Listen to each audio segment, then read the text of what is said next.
What was the toughest thing he made you do? It was just the consistency of it. You know, it was just like, he went everywhere I went. He shadowed me for 30 days. He went to every business meeting. We flew together. He lived, with my wife and I. Did you think, like, what the fuck did I sign up for? This is back in 2010. So this is, yes, I did. I was. And the book came out 2 years ago? No, I waited 5 years. I didn't, expect it to ever be a book. It was just like, at all. There was no book being discussed. I kept a little blog about it, So why'd you do it?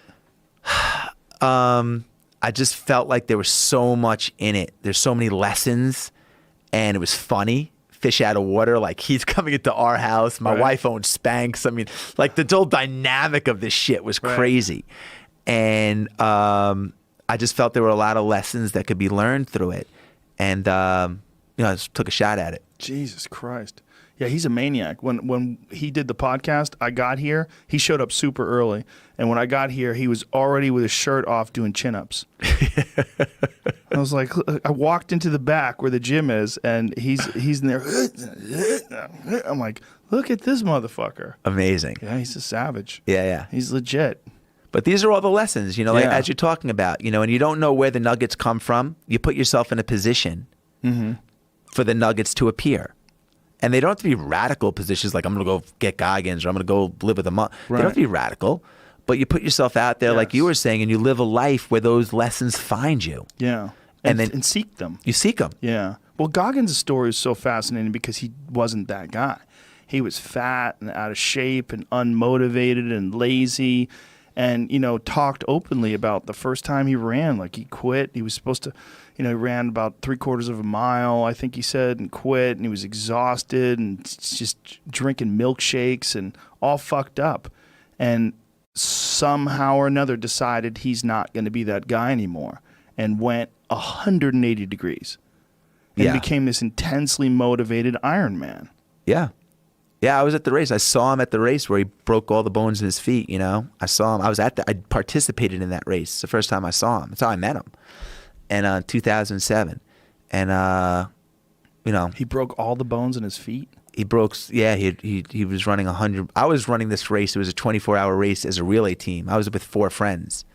And the format of the race is, you run a mile, I run a mile, whatever team runs the most amount of miles wins the race. He had no teammates.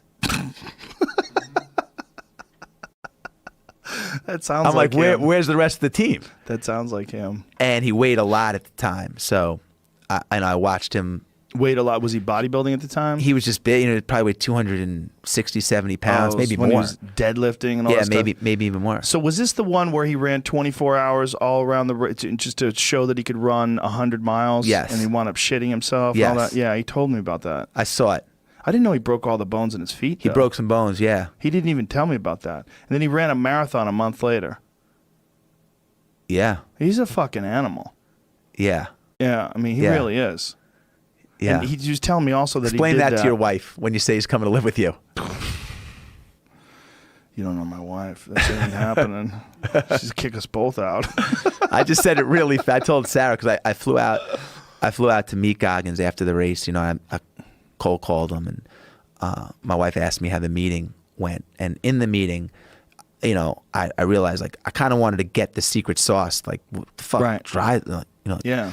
And was that the idea? Like, yeah, I was like by being around such an intensely motivated guy that you would get the rub. And I'd fallen into routine I couldn't get out of.